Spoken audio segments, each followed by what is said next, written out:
Yo, what's up mga idol? Alam niyo mga idol, ang proper engagement mga idol, hindi yung bibisitahin mo yung bahay ng isang content creator. Like yung, di ba, nagko-comment sa'yo. Tapos, pupuntahan mo siya, kiklik mo yung profile niya, tapos pupuntahan mo para gumanti dahil nag-comment siya sa'yo. Hindi yan yung proper idol. Baguhin mo yung estilo mo, hindi dapat ganyan. Ang dapat mong gawin mga idol, hayaan mo lang na dadaan sa wall mo yung mga video niya. Kung suggested ni Mita yung mga video niya, dadaan sa wall mo yan or sa newsfeed mo mga idol. Doon ka lang makikipag-engage, hindi yung bibisahin mo mismo yung profile niya para doon ka makipag-comment, ganyan. Hindi mga idol, hayaan mo. Basta suggested ni Mita yung mga videos niya, dadaan yan sa newsfeed mo or sa wall mo. Doon mga idol, doon tayo makikipag-engage ng proper engagement mga idol. Hindi yung bibisitahin mo siya sa profile niya kasi nag-comment nga siya doon, nakikipag-react siya sa'yo. Hindi yan idol, hayaan mo lang na dadaan sa wall mo yung mga video niya kasi si Mita na yung bahala doon.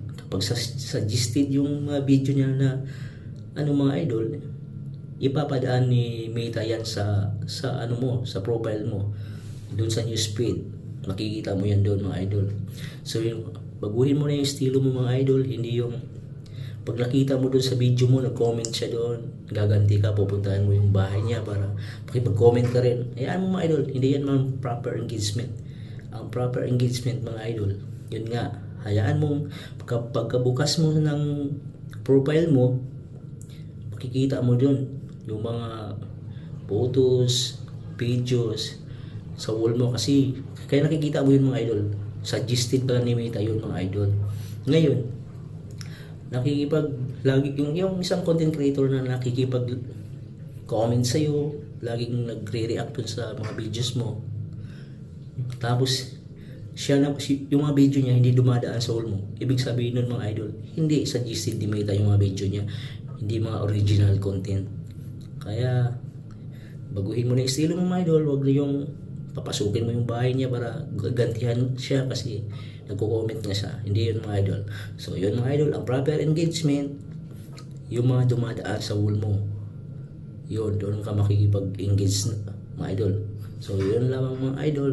Sana malaman nyo. Okay. Thanks for watching mga idol. Bye-bye.